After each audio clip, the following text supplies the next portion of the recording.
안녕하세요. 귀로 듣는 역사 이야기 이기현의 흔적의 역사 85회입니다. 예, 안녕하세요.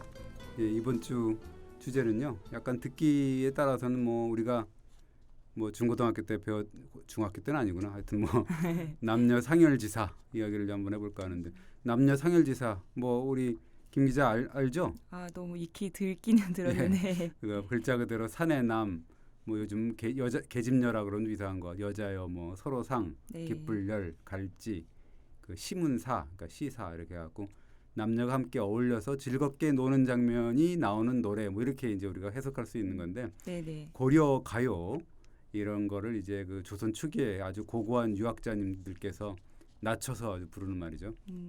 남녀 상열지사로 이렇게 말할 만한 고려 가사는 어떤 작품들이 있죠? 뭐 우리가 익히 배웠듯이 교과서에서 뭐 네. 쌍화점, 뭐 만두집에 갔더니 회의아비가 뭐 손목을 잡더라, 뭐 이런 얘기잖아요. 회의아비라는 게 몽골족이라는 얘기도 있고, 뭐 아랍 사람이라는 얘기도 있고, 뭐 그런 얘기고, 이상곡, 만전춘, 뭐 가시리, 청산별곡, 서경별곡, 뭐 이런 류의 그 고려 가사인데, 조금 이렇게 남녀간의 뭐 이 관계라든가 그런 것들, 사랑 네. 이런 걸 좀 적나라하게 표현했다 이런 거죠. 그렇게 문자를 풀이해 주셨는데 이게 네. 남녀가 한데 즐겁게 노는 장면을 이렇게 노래하는 거잖아요. 그러면 네. 요즘 가요들은 대부분 남녀 상열지사인 것 같은데요. 100%죠, 100%. 그 뭐 어쨌든 그 뭐 드라마도 그렇고 네. 텔레비전 모든 프로그램, 뭐 예를 들면 예능 프로그램까지 뭐 그때의 기준으로 보면 손목만 잡았는데도 뭐 예를 들자면 남녀 상열지사라고 했으니까, 네네. 지금으로 따지면 완전히 뭐 완전히 뭐라 그래야 되나, 남녀 상열지사도 아니고 뭐 그렇죠. 뭐 하여튼 이번 주는 뭐 그런 고려가요 얘기하는 건 아니고, 네. 퇴계 선생 이야기를 한번 해보려고 합니다.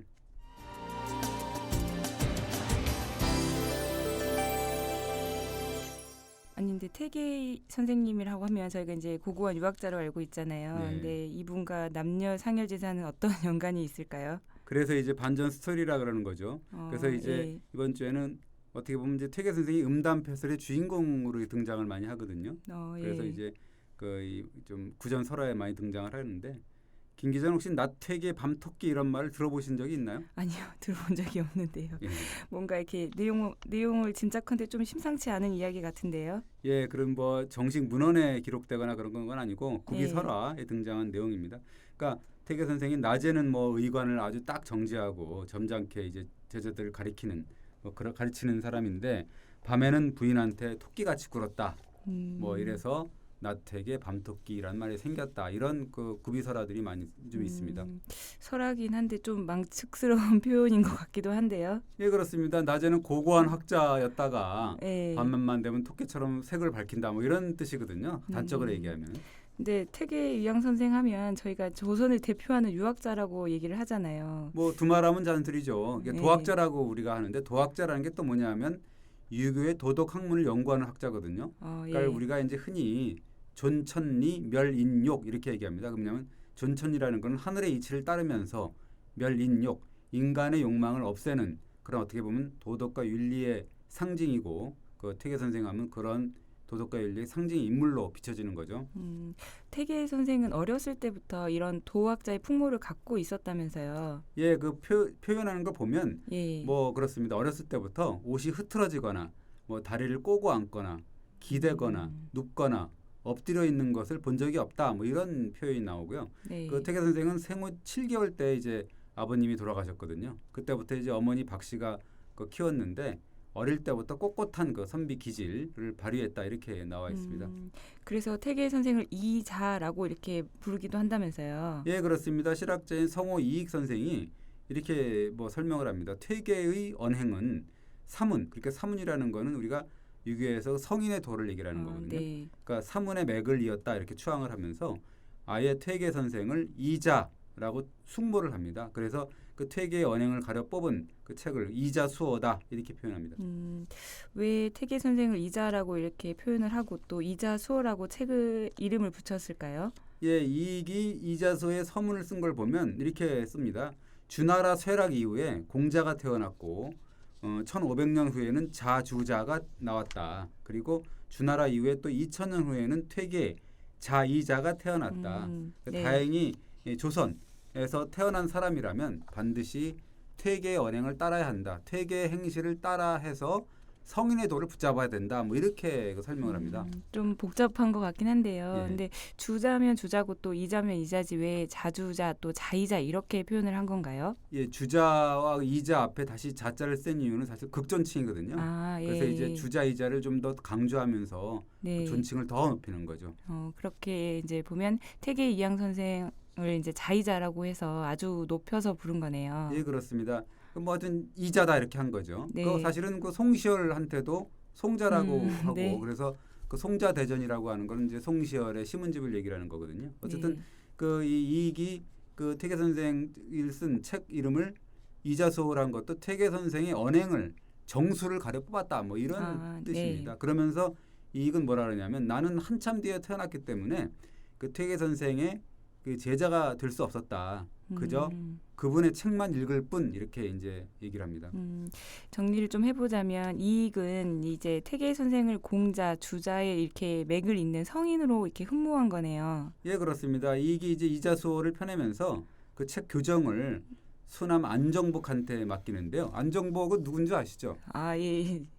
저기 좀 들어본 역사가죠. 예. 예, 동사강목을 우리가 뭐 되게 유명한 역사 책이잖아요. 그래서 네네. 나중에 뭐 이 안정복 선생도 같이 한번 얘기할 기회가 있을 것 같긴 한데요. 그 안정복도 퇴계를 이자로 높인 이유를 부연 설명을 하거든요. 뭐라고 설명을 하고 있나요? 이렇게 합니다. 잘하는 호칭은 존경하고 사모하는 말이다. 예. 그러니까 존경하고 사모하는 사람 중에 퇴계 선생을 능가할 사람은 아무도 없다. 그렇기 때문에 이자라고 퇴계 선생한테 붙인다 해서 어느 누구도 딴죽을 걸 리는 없을 것이다.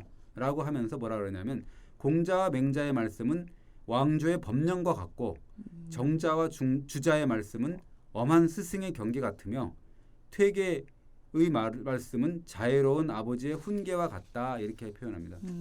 그러니까 수남 안정복 이 역사가도 태계를 이제 공자와 맹자 또 정자 주자의 반열에 좀 올려놓은 걸로 평가를 한 거네요. 예, 그렇습니다. 수남 선생은 또 이렇게 얘기합니다. 우리는 이자 퇴계 선생이 살았던 땅에서 지금 살고 있고 예. 또 시대 또한 가깝게 살고 있으니까 네네. 자애로운 아버지의 가르침으로 받아들여야 된다 이렇게 지켜서 합니다. 이런 평가를 보면 아까 처음에 말씀하신 게 좀 이상한 게 네. 이런 공자 주자의 맥을 잇는 성인이라는 태계 이양이 어떻게 낮태계 밤토끼라는 이런 좀 약간 해괴망측한 이야기에 이렇게 좀 연결이 이렇게 갖다 붙인 설화가 나온 걸까요? 예, 문제는 이제 퇴계를 아까 얘기했듯이 이제 낮퇴계 밤토끼 하면서 이제 그 퇴계를 주인공으로 하는 임담패설이 꽤 된다는 거죠. 그 문안설화로 따지면 2편, 구비설화로 따지면 6편에 이른다는 뭐 연구 결과가 있거든요.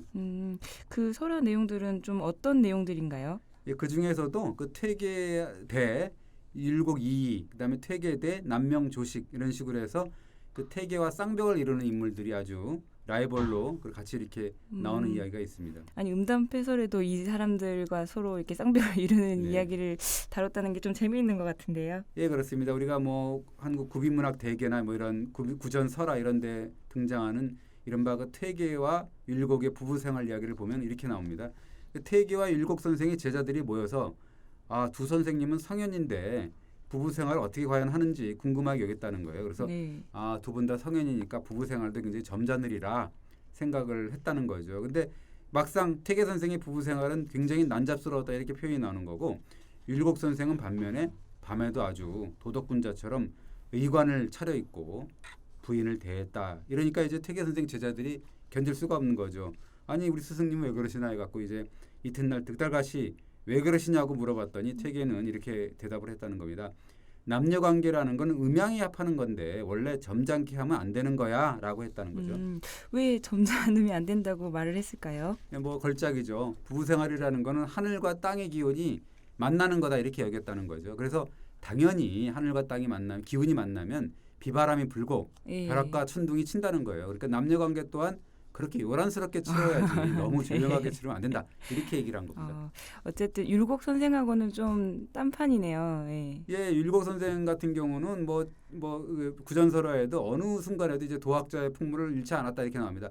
그러니까 신음의 시문집 아주 저희 문헌에도 나오는데요. 상천 선생집이라고 있거든요. 네. 거기 보면 이제 율곡 이 선생하고 기생 유지라는 기생이 일화가 담겨 있거든요.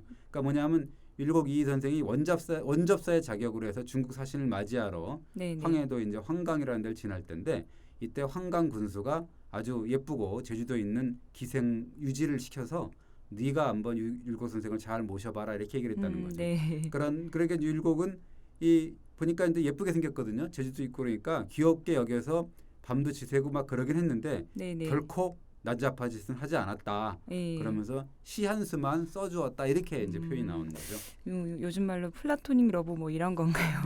플라스틱 러브라고 농담을 하는데 아, 네. 어쨌든 이제 율곡 선생 같은 경우는 플라스틱 러브, 플라토닉 러브에 이제 감명을 받았을 거 아닙니까 유지가. 그래서 이제 네네. 율곡이 세상을 떠난 뒤에도 율곡이 남겨준 시를 시첩으로 만들었다 이렇게 하는데 요즘 남녀 관계라 그러면 바보라 그러지 않았을까 생각해서 서로 그랬을 네. 것 같기도 합니다. 아, 그런데 율곡 선생과 관련해서는 또 다른 또 설화가 있다면서요. 예, 이게 이제 약간 민감한 부분도 있는데요. 근데 네. 뭐 어쨌든 구전설하니까 그러니까 송강정철, 그다음에 네. 서해 유성룡 뭐 다 유명한 분들이지 않습니까? 네네네. 약간 디스하는 이야기여서 조금 말하기는 그렇지만 이런 얘기예요.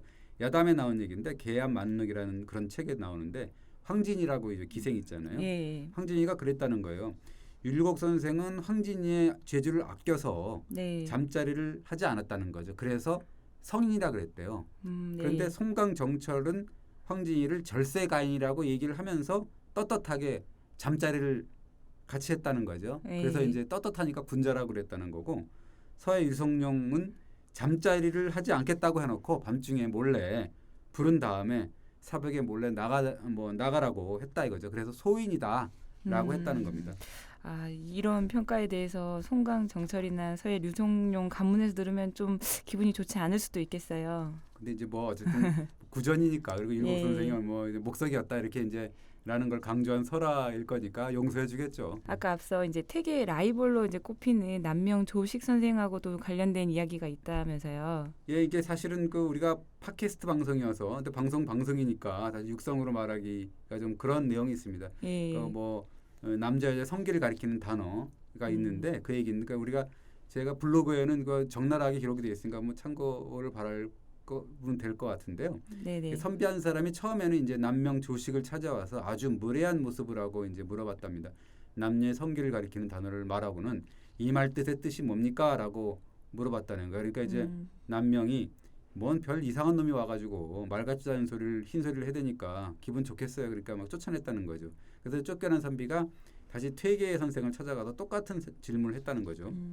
태계 선생도 약간 이렇게 무리한 질문한 선비를 그대로 쫓아낸 건가요? 뭐 그랬다 그러면 이제 얘기가 안 됐겠죠. 똑같이 예. 했으니까 이제 쿨하게 말했다는 겁니다. 여성의 예. 성기를 가리키는 단어를 지칭하면서 이렇게 얘기했다는 거죠. 그 단어는 걸어 다닐 때는 숨어 있지. 그러니까 보배처럼 귀하지만 서겁하는 것은 아니야 라면서 이제 그거를 한자로는 보장지자 이보이 불시자야 뭐 이렇게 했다는 거고요. 그리고 남성을 가리켜서는 이제 앉아 있을 때는 꼭 숨는 놈이지만 사람을 찌르긴 하지만 죽이진 않아. 그래서 좌장지자 이자이 불병자야 뭐 이렇게 했다는 거죠. 그런 식으로 대답했다는 겁니다. 그런데 이 남명 선생하고 태계 선생은 생전에 서로 만난 적이 있나요? 이제 뭐 라이벌이라고 하는데 만난 적이 없다라고 이렇게 알려져 있잖아요. 예, 뭐 만난 적이 없다고 나와 있죠. 그 퇴계 남명은 이제 1501년 동갑내기입니다. 네네. 그러니까 돌아가신 것도 비슷해요. 퇴계 선생은 이제 1570년에 돌아가셨고 남명 선생은 72년에 돌아가셨으니까 네. 2년 차이로 이제 아주 동시대에 아주 그냥 뭐 풍물했던 분이죠. 어쨌든 한 번도 만난 적이 없어서 남명이 퇴계한테 보낸 편지를 보면 평생 마음으로만 사귀었고 한 번도 만나지 못했네요라는 표현이 나와요. 아, 네. 그런데 이 태계 선생이 아까 음담패설에 자주 언급됐다고 하셨잖아요. 네, 또 그렇습니다. 음담패설 능수능란했다라는 또 다른 사례가 있나요? 그 뭐 이제 구전이니까라고는 걸 감안해 주시면 좋겠고요. 예. 이런 일화도 있습니다. 역시 이제 남녀 상일지사의 직접적인 표현이어 갖고 블로그를 보시면 될 것 같은데 블로그. 예. 어떤 사람이 이제 퇴계를 찾아와서 대뜸 무례한 질문합니다. 우리가 이제 뭐 남녀의 성기를 낮춰보려는 한 단어씩 있잖아요. 그걸 어떻게 생긴 말이냐라고 묻습니다. 좀 너무 심한 질문인 것 같아요. 그러니까 이제 뭐 불쌍놈이 있나라고 화를 낼 법도 하잖아요. 네. 근데 이제 세계 선생은 그렇지 않았답니다. 잘 들어보면 이제 그 나옵니다. 여성 성기는 음이다, 그 양음이 음이다라서 네. 습기가 많아서 습이라고 이름을 붙였던 것이어서 그것이 이제 와전된 것이다. 네. 그래서 이제 그 아주 낮춘 말이 나온 거고 남자 성기는 양이어서 건조하다는 거죠. 그 메마르다는 거여서 조라고 했다는 거예요. 그래서 이제 그 조라는 게 이제 메마를 뭐 건조할 뭐 이런 뜻이거든요. 한자로. 네네. 그 말이 와전돼 갖고 이제 한 단어에 낮춤말이 나왔다는 겁니다. 어쨌든 이런 설화가 좀 이제 뭐 설화긴 하지만 이게 사실과 좀 연관이 있으려면 태계 선생의 사생활이 좀 퇴폐적이었다 이렇게 좀 기록이 혹시 예. 있나요? 그렇진 않습니다. 그랬다면 또 재미가 없을 것 같은데 네네. 실제 문헌 기록은 절대 그렇지 않고 네. 사실은 뭐 태계 선생의 부부 생활이 그다지 뭐 평탄했다 이렇게 볼 수만은 없는 그런 기록들이 있습니다. 아, 부부 생활은 좀 어땠다고 기록이 되어 있나요? 예, 태계 선생이 이제 21살 때 동갑내기거든요. 김해 허씨하고 이제 장가를 들었는데 허씨 부인이 태계 선생이 27살 때 같이 27살이죠. 그러니까 네. 세상을 떠납니다. 그러니까 둘째 아들을 낳은 다음에 한 달 만에 산후조리가 좀 잘못돼 가지고 아마 돌아가신 것 같아요. 그리고 이제 3년 뒤에 네. 30살 때 이제 두 번째 부인을 만나는데 그 이가 바로 이제 완동 권 씨였거든요. 근데 네. 이 문제는 두 번째 부인 권 씨의 정신이 조금 혼미했다 이렇게 나와 있습니다. 그 안동권 씨 정신이 혼미했다라는 기록을 보면 그 부인 두 번째 부인이 좀 정신을 좀 잃은 상태였다 뭐 이렇게 기록이 된 건가요? 예, 그렇습니다. 그러니까 권 씨의 가문이 굉장히 예. 곤욕을 계속 치렀다는 겁니다.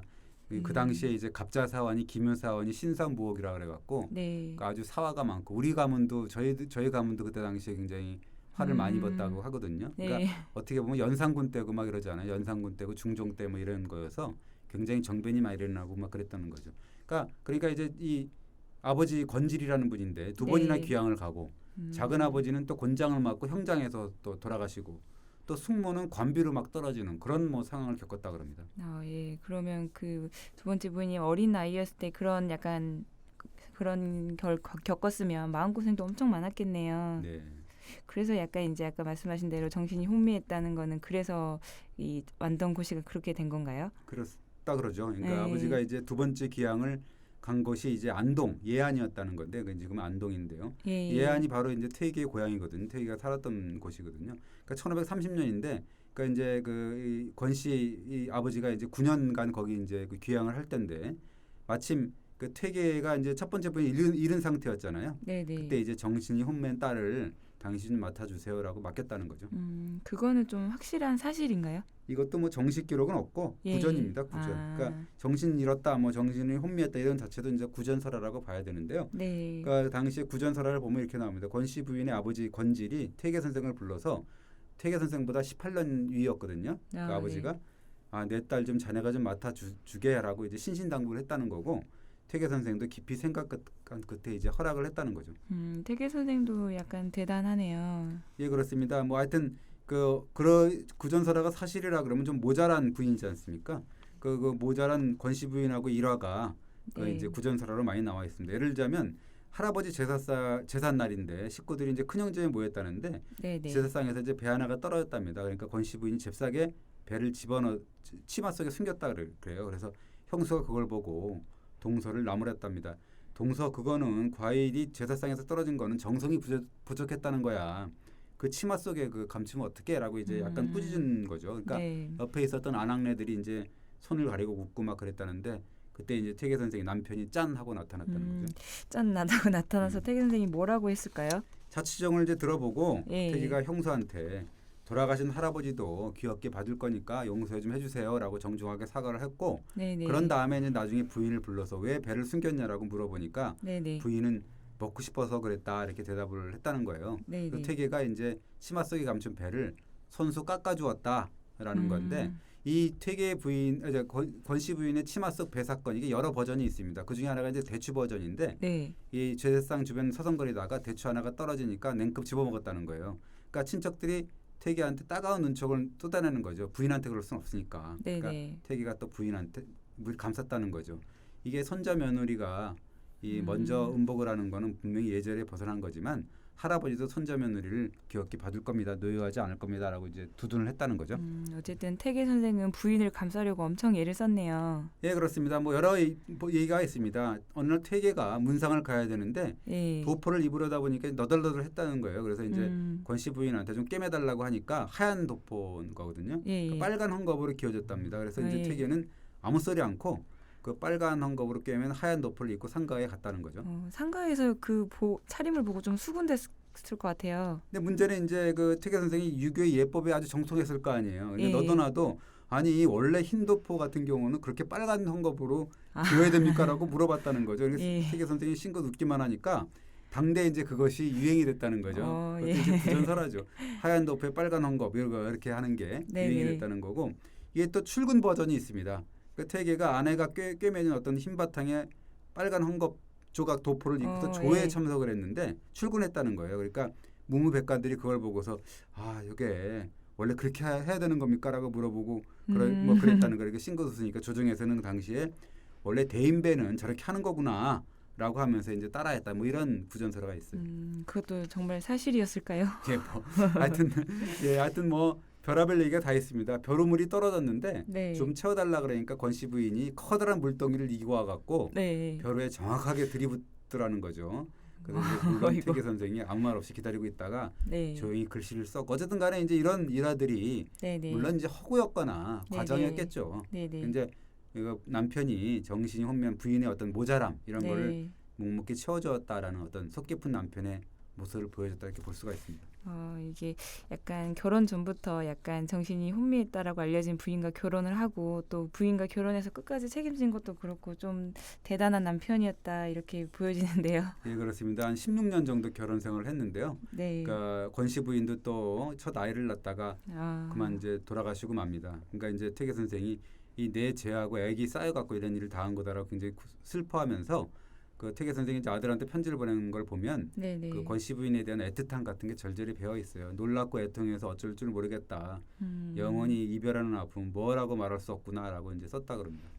부인에 대해서 좀 불쌍하기도 하고 애틋하기도 하고 뭐 그런 마음인 것 같아요. 예, 그렇습니다. 태계 선생한테 이제 그 아들이 둘이 있었는데요. 예. 첫 번째 부인 허 씨한테 난 아들이죠. 네네. 그러면서 이제 신신당부하기를 마치 생모를 대하듯이 해라라고 지시를 했다 그럽니다. 그러니까 장례식을 그렇게 치르라는 거죠. 그리고 네. 너희는 모두 어머니의 초상을 치르지 않았으니까 이 초상, 그 권씨 부인, 그 이 둘째 부인이죠. 이 초상은 너희 어머니의 초상이라는 마음으로 해라. 그러니까 어떤 사람은 계모가 친모하고 뭐 차이가 있구나 뭐 이렇게 얘기를 하지만 그거는 정말 경솔한 사람들의 이야기다. 사람들은 불의에 빠져서는 안 된다 이렇게 얘기를 했다는 거죠. 네. 근데 이렇게 아들들에게 친어머니의 초상을 치르지 않았다라는 거는 무슨 말인가요? 이게 그 태계 선생 두 아들이 장남이 5살 때, 차남이 생후 1개월 때 이제 그 이 생모를 잃었었던 거니까 예. 두 아들이 너무 어린 나이에 생모가 돌아가셨잖아요. 그래서 네. 제대로 된 어머니상을 치르지 못했으니까 요 권씨 부인의 계모를 갖다가 생모의 예로 장례를 치르라 이렇게 이제 당부를 한 건데 그래서 두 아들 같은 경우는 아버지의 지시대로 정모복을 입고 네네. 조문객을 맞이하고 발인까지 마쳤다는 겁니다. 장례식도 매우 좀 엄중하게 치른 거네요. 예, 그렇습니다. 그 권씨 부인의 운구, 그 남한강 수로를 이용해서 예. 서울에서 충주, 단양을 거쳐서 그 안동, 예안까지 이제 닿았다는 건데 7월 2일 날 상을 당했는데 8월 17일인가 뭐 그랬으니까 이제 장례를 치른 게 거의 40여일간의 장례 네. 일정이었다는 건데요. 그 두 아들 같은 경우는 이제 산기슭에 염막을 짓고 그 심여살이를 했다는 거고, 네. 그러니까 이제 그 어머니 묘를 지킨 거죠. 그리고 태계 선생은 양지남이라는 정자를 짓고 1년 넘게 머무르면서 부인의 영혼을 지켜주고 이 양지남의 주변을 흐르는 개천이 토계거든요. 그저 이제 예. 계곡 개자를 써갖고 그 다음에 토자는 토끼 토자를 써갖고 토계인데 네네. 요 토끼 토자 토계의 토를 퇴로 바꿔갖고 그걸 이제 어. 퇴계라고 해서 자신의 호로 삼았다는 거죠. 그렇군요. 그러면 이 토끼 토자를 이제 물리 태자로 바꿔서 지금 호를 삼았는데 이게 아까 말씀하신 나태계 밤토끼란 말과 좀 연관이 있는 건가요?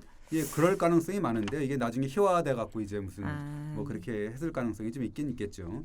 어쨌든 이제 태계 선생 같은 경우는 2번이나 결혼했지 않습니까? 네네. 이나라고 하기는 좀 그렇죠. 옛날에는 그렇게 했으니까 어쨌든.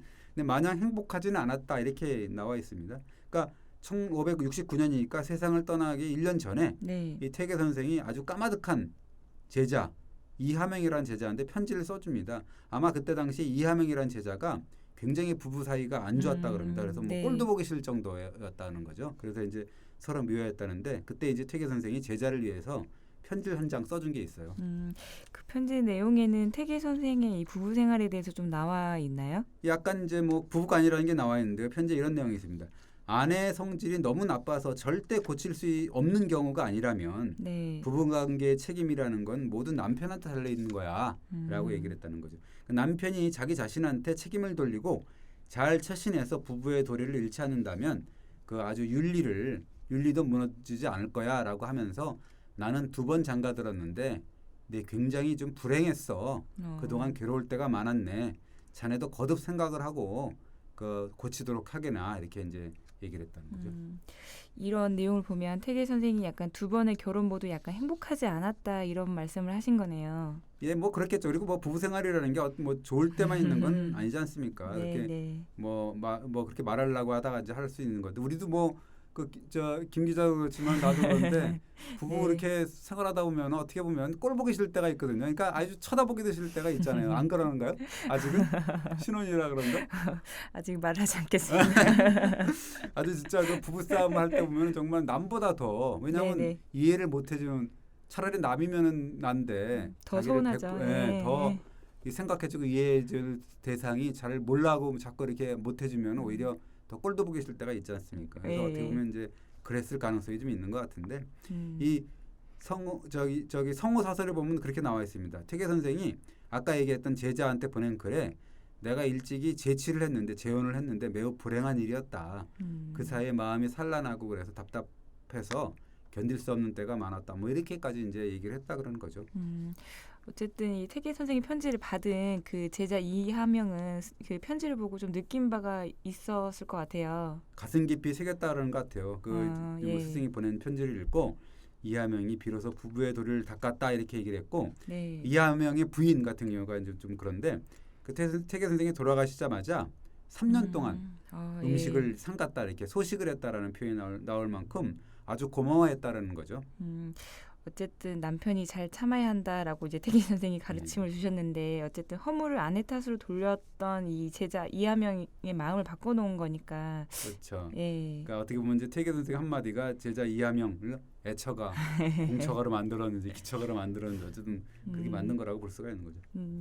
어쨌든 결혼 생활이 솔직히 불행했다라고 이렇게 편지에 썼다는 거 보면 이 제자의 마음을 돌리기 위해서 약간 충격요법으로 그렇게 표현하신 건 아닌가 싶기도 한데요. 예, 그렇습니다. 저도 만약에 누구한테 제자나 누구한테 이런 충고를 하게 되면 야 나도 꼴 보기 싫을 때가 한두 번이겠냐 뭐 이렇게 이제 할 수 있는 거잖아요. 그죠? 네네네. 예, 그랬을 것 같은 생각이 듭니다. 그리고 태계 선생이 손자한테도 이제 혼인할 때 손자 혼인할 때도 그 편지 한 통을 보내서 부부란 이런 것이야라고 가르치는데 그 내용도 이제 좀 재미있습니다. 그 내용은 어떤 내용인가요? 이렇게 얘기를 합니다. 1000번 만번 경계하라. 그리고 무릇 부부라는 거는 인륜의 시작이고 만복의 근원이다. 아무리 친하더라도 바르고 삼가해야 되는 자리다. 네. 그래서 군자의 도라는 거는 부부에게서 시작되는 것이다 라고 하는데 근데 요즘 사람들 보면 이 예의와 존경심을 잃어버리고 버릇없이 모욕하고 거만하고 인격을 멸시해버린다 서로. 그러니까 이 부부는 손님처럼 공경해야 된다라고 말씀을 합니다. 부부는 서로 손님 대하듯이 공경하라는 말씀이군요. 네, 그렇습니다. 그걸 이제 상경여빈이라고 합니다. 그러니까 서로 공경하고 여빈, 그러니까 손님과 같이라는 태도를 대해라 이런 건데요. 이것이 바로 이제 퇴기가 말하는 부부의 도리인데 사실 그 첫 번째 부인 허씨의 묘비명에 이렇게 써 있어요. 퇴계 선생은 허씨 부인에게 서로 손님같이 경대했다. 평소 부부에 나는 그 어떤 언행을 보면 사이가 좋지 않은 것처럼 보였다. 이렇게 나옵니다. 처음에는 금슬이 좋지 않은 듯 의심을 했지만 오래 지나다 보면 이제 부부의 도터운 정을 알게 된다. 이렇게 묘비명이 그렇게 되어 있습니다. 어쨌든 부인을 손님 대하듯 이렇게 공경했다는 건데요. 이런 태계 선생한테 나태계 밤토끼 하는 말은 아무래도 맞지 않는 거 아닌가 싶어요. 뭐 사실 부부 생활이라는 거 우리가 알 수는 없잖아요. 부부 생활을 정말 어떻게 했는지는 은밀한 사색인데 어찌 알겠습니까? 어쨌든 간에 이제 부부라는 게 사실 이게 제가 볼 때는 막 그게 부부라도 막 이렇게 좀 홀대하고 막 멸시하고 반말 틱틱하고 이러는 것에 대한 어떻게 보면 경계의 말인데 그렇게 되면 사실 그렇게 또 무시할 수밖에 없잖아요. 말을 막 함부로 하게 되면 그런 부분에서 경계가 되는 말이죠. 네, 어쨌든 태계 선생을 두고 나태계 밤토끼 뭐 이렇게 얘기도 하고 뭐 아주 그 요란하고 난잡한 부부 생활을 즐긴 것으로 이렇게 표현하고 있는 구비설화들이 있다고 하셨으니까 근데 이런 설화들은 왜 전해진 걸까요? 글쎄요, 뭐 우리가 잘은 모르지만 상상할 수 있을 것 같아요. 그러니까 태계 선생 도학자지 않습니까? 이자라고 우리가 아까 얘기했던 이자 선생까지 불리웠던 그런 건데 어떻게 보면 도학자를 보통 사람으로 이렇게 끌어내려갖고 친근감을 표현하라 어떻게 보면 민간에서의 어떤 쑥덕거림 같은 거 뭐 그런 거라고 볼 수가 있는 건데 지금도 뭐 좀 범접할 수 없는 그런 네, 그 네. 점잖은 고고한 인물들 갖다가 이제 개그의 소재로 활용을 하게 되면 재밌잖아요. 예전 사람들도 어떻게 보면 이제 공자 주자의 맥을 잇던 뭐 어떤 그런 이자로 추앙받은 어떤 퇴계 선생, 뭐 음담패설을 소재로 삼는 어떤 파격 이런 거를 굉장히 마음껏 즐긴 건데 이 퇴계 선생 같은 경우는 이제 민간에서 유통되는 육담의 주인공 네. 어떻게 보면 이제 그런 거로 사랑을 받은 거다라 그래서 어떻게 보면 더욱더 친근감 있는 존재로 후세에 다가오는 이유가 아니었나. 뭐 네. 나태계 밤토끼라는 이야기 얼마나 재밌습니까? 이건 퇴계 선생의 어떤 반전의 매력일 수도 있지 않습니까? 예, 그렇네요. 네, 이번 주 여기까지 하겠습니다. 감사합니다. 네, 고맙습니다.